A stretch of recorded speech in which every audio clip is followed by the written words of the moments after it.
Bon les gars, je sais pas si vous l'avez vu, mais ils veulent interdire l'abaya et le khamis à l'école. Mais je sais pas vraiment c'est quoi qui les dérange.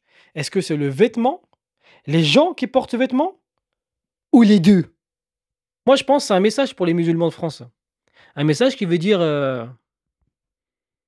fais comme chez toi, mais n'oublie pas que tu es chez moi. T'as capté? C'est un message avec plein de clins d'œil à la fin.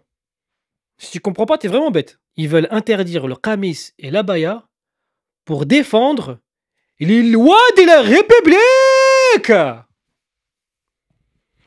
Les lois de la République. Mais faudrait aussi défendre les lois de la logique. Parce qu'en gros, si tu portes un khamis et une abaya, ça veut dire en gros, t'es musulman. C'est comme si t'avais une pancarte où c'était marqué dessus hey, je suis musulman. Eh ouais, en plus je suis trop beau gosse. Eh ouais, mon gars. Non, les gars, ça veut pas dire ça. C'est juste, on veut s'habiller de manière sobre, tranquille, modeste, humblement, en cachant nos formes et nos corps. Mais la République, elle dit non! Il faut respecter mes lois! Mais dans ce cas-là, interdisez la barbe, interdisez le henna, interdisez surtout les enfants qui puent de la gueule, interdisez le string. Ça, c'est important, le string. Combien d'élèves ont été déconcentrés à cause du string? Le string qui a été créé en 1939. Et il s'est passé quoi en 1939? Début de la Seconde Guerre mondiale. Voilà. La culotte a été créée en 1918.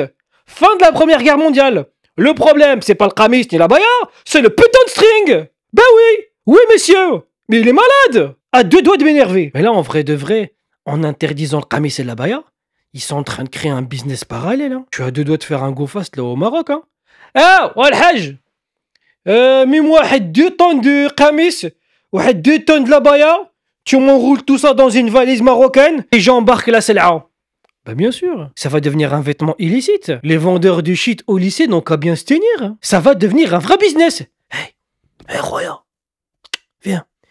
Dis-moi, tu pourrais me mettre 2 khamis de couleur beige sur le teco et 3 abayas de couleur rouge. C'est pour ta sœur. T'inquiète. Khamis, Roya, parce que c'est pas un vêtement laïque. Vas-y, et si demain, Lacoste se lance dans une création de khamis, qu'est-ce que tu vas faire? Tu pourras pas aller à l'école? René Lacoste, tu crois que c'est un hajj? Tu crois qu'il a fait le pèlerinage? Mais il en a rien à branler, René! René, lui, c'est le pastis, mon salaud! Une abaya Adidas et Puma.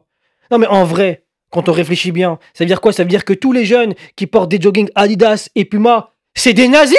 Oui, parce que les fondateurs d'Adidas et Puma, ils étaient dans le parti nazi à l'époque. Ça gêne personne, ça, hein? Jogging Adidas nazi, tu passes. Khamis? Hey! Musulman? No way. Non, interdit. Bon, là, ils sont en train de distribuer une circulaire aux proviseurs, aux établissements, etc. pour interdire le truc. Mais en gros, si par exemple, ton fils, il va à l'école en khamis, le proviseur, il peut t'appeler, il peut te convoquer. Ouais, il va te dire... monsieur Ben Laden, what? Votre fils est un danger pour l'établissement et surtout pour les lois de la République. Ah bon? Et qu'est-ce qu'il a fait? Il a frappé un professeur? Pire que ça, pire. Il a insulté un professeur? Bien pire que ça, bien pire que ça. Il a mis un coup de couteau à un professeur? Bien pire que ça. Et il est venu en khamis. Ah ouais, il est venu en khamis. C'est vraiment un fils d'ép... En gros, si ton fils ou ta fille vient en khamis ou en abaya, ils peuvent être interdits de l'établissement. Bon, ça c'est bien, ça. Quand t'as oublié de réviser pour un contrôle super important. Hein, t'es là, putain, vas-y, pas grave. Khamis, abaya. Quoi? Je peux pas rentrer? Oh non! J'avais trop bien révisé en plus! Oh là là! Malheur des malheurs! Zut alors! Imagine, ça va jusqu'à la condamnation en prison. Tu rentres en prison... T'es avec que des tueurs, des violeurs, des mecs qui ont séquestré, braqué. Et ils te regardent tous rentrer dans leur cellule en mode et toi alors, mon salaud? T'as fait quoi? Moi? Si tu savais, mon gars? Oh, si tu savais, mon gars! Je suis venu à l'école en khamis. Ah ouais, t'es chaud, toi! Putain, t'as violé le... Mais qu'est-ce qui s'est passé dans la tête du ministre de l'Éducation pour faire ça? Gabriel Attal, à quel moment tu t'es dit... Oh. Mais je sais, moi, c'est à quel moment. En fait, Gabriel Attal, il est fan de foot. Et quand il a vu que l'Arabie Saoudite, dont le vêtement traditionnel et le khamis, rachetait tous les joueurs de foot, les meilleurs sur la planète, il a réagi comme un enfant de 4 ans. Ah ouais?